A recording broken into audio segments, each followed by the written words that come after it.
Muy buenos días tengan todos ustedes, bienvenidos a Memorial del 2024.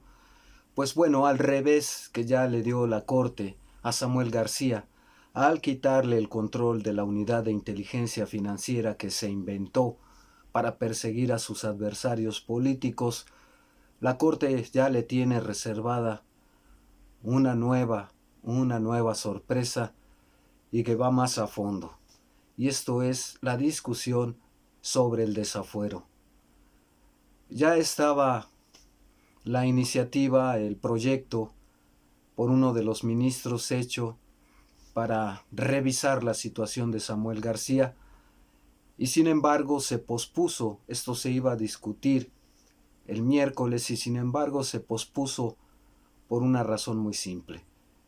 Iba a ser una fracción la que iba a decidir, 5 integrantes iban a decidir el fuero de Samuel García y se decidió, no sé si en aras de tener mayor legitimidad, que se subiera al pleno de la Corte para discutirlo en el entendido de que el ministro ponente es adversario, o si no lo quieren ver así, por lo menos es aliado de PRI-PAN-PRD. Y la Corte no se diga, salvo las 3 ministras que son afines a Andrés Manuel López Obrador, el resto tiene mayoría para decidir la suerte de Samuel García. Se va a decidir, por una parte, en torno al desafuero. Ya en otra oportunidad hablaré de las ventajas y desventajas del desafuero y aventuraré algunas hipótesis de cómo podría mejorarse la rendición de cuentas y eliminar toda esta serie de protecciones que tienen los servidores públicos de alto rango para no ser llamados a cuentas. Pero es motivo de otra charla.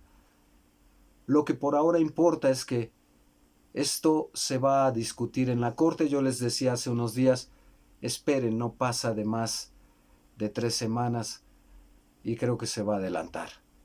Le dieron ese primer revés con la unidad de inteligencia financiera y ahora viene el golpe definitivo, que es retirarle el fuero, lo cual va a discutir el Pleno de la Corte y me parece a mí que solo es cuestión de días para que los ministros de la Suprema Corte le retiren la protección legal a Samuel García.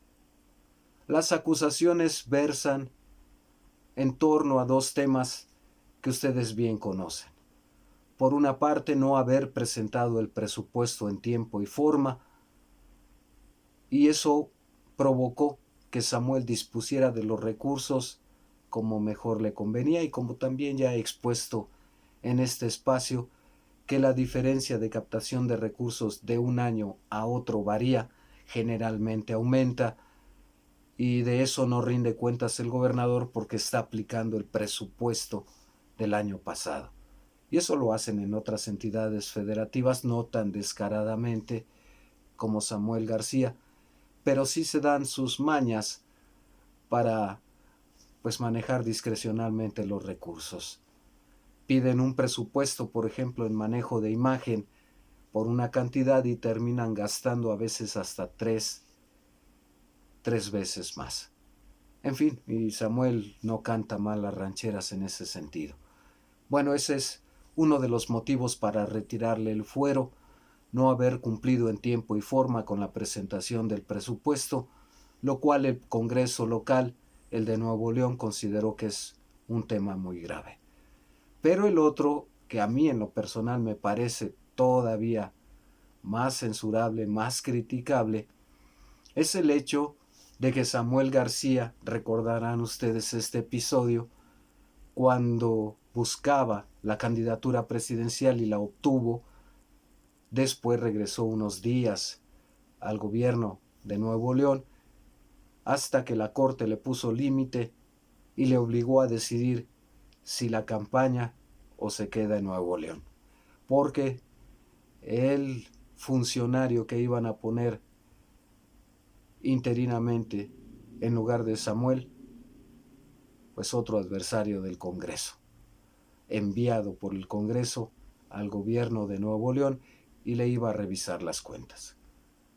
Samuel se quedó como gobernador, pero si ustedes recuerdan todo el contexto que se dio, la toma del Congreso por militantes de Movimiento Ciudadano e incondicionales de Samuel García, los riesgos de enfrentamiento que se dieron ahí mismo en la sede del Congreso, los gases lacrimógenos, etcétera, etcétera. Y después, cuando se tuvieron dos gobernadores que Samuel notificó vía redes sociales que regresaba, sin un escrito formal, pues estuvo a punto del enfrentamiento entre policías con un gobernador que quería entrar a Palacio, un gobernador nombrado por el Congreso, y otro que había dicho que mejor no, se bajaba de la candidatura presidencial y se quedaba ahí.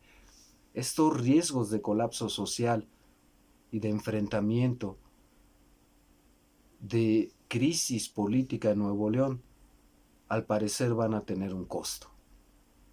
Y eso es parte de lo que está analizando la Suprema Corte de Justicia de la Nación, que no veo a esa institución como la panacea.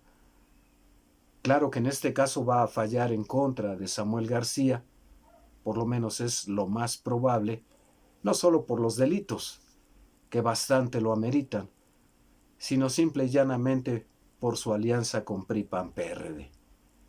Así es que no es fortuito tampoco que el compadre de Samuel ya haya anunciado que a lo mejor sí van con las reformas del presidente para integrar de otra manera la Suprema Corte de Justicia de la Nación.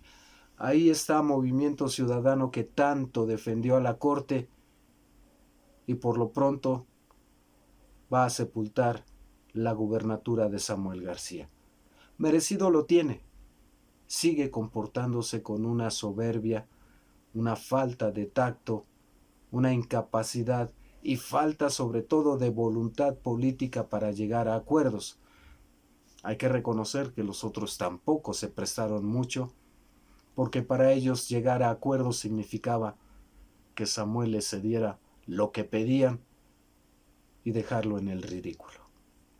En fin, bueno, insisto, faltan ya algunos días nada más para que la Corte le retire el fuero a Samuel García y entonces atentos, muy atentos con lo que hace el Congreso de Nuevo León.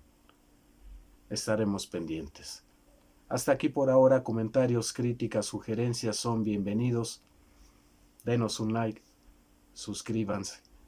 Hasta pronto.